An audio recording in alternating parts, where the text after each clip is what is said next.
Tuju and ODM Secretary General Edwin Sifuna insist that the BBI report will not be amended to allow some few people's interests who ignored the BBI steering committee by failing to present their views.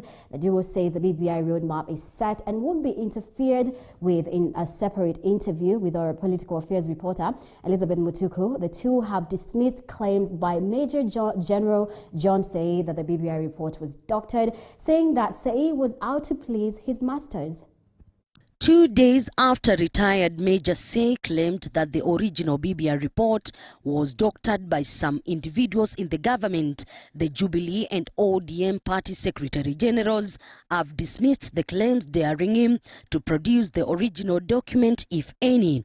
In separate interview with TV47, Jubilee Secretary General Raphael Tuju and ODM Secretary General Edwin Sifuna say that Say and other people opposed to the BBI report are out to derail the referendum as stipulated in the BBI roadmap. So if somebody says, oh, you know, there are things in the report which were not, you know, stated at the level, at the time of gathering views and so forth, it's true. It's true. But the solution cannot be gathered from the wananchi sometimes. Let him show you the report that they had prepared. Because you see, people should not just throw out propaganda. You should hold him to account and ask him, where is that report that he's saying did not have the 70 members?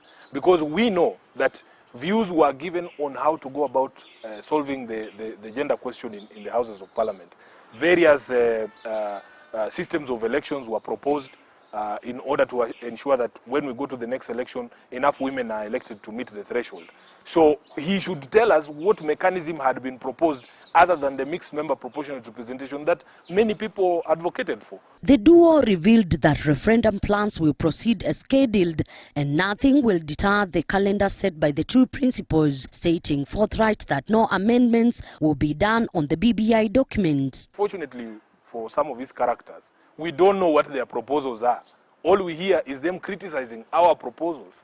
When they were given opportunity to give these proposals, they denied the country this magic of theirs or genius of theirs to solve the problems. The question is posed to you, how do we solve the gender question? How do we empower our county governments? How do we deal with the electoral malpractice?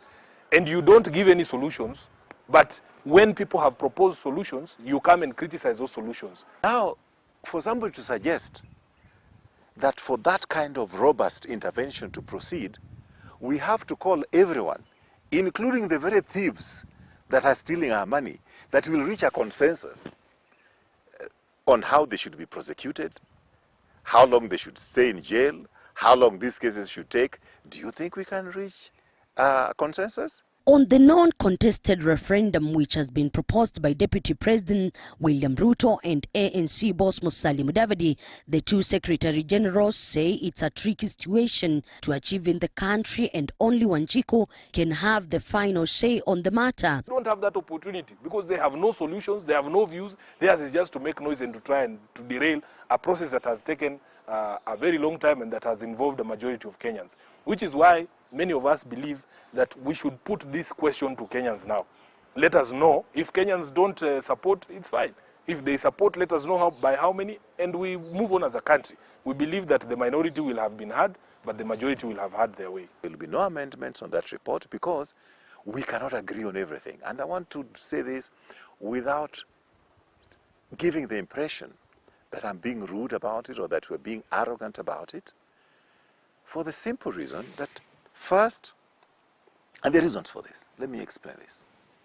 One is that if you're to have a referendum, it has to be before August next year.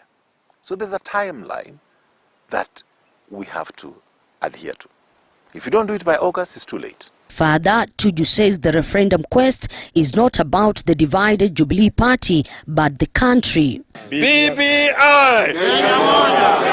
The hardline stance by the proponents of the BBI now leaves out DP Ruto allies who are either calling for amendments on the document or a consensus in the BBI report. Elizabeth Mutuku, TV47 Nairobi.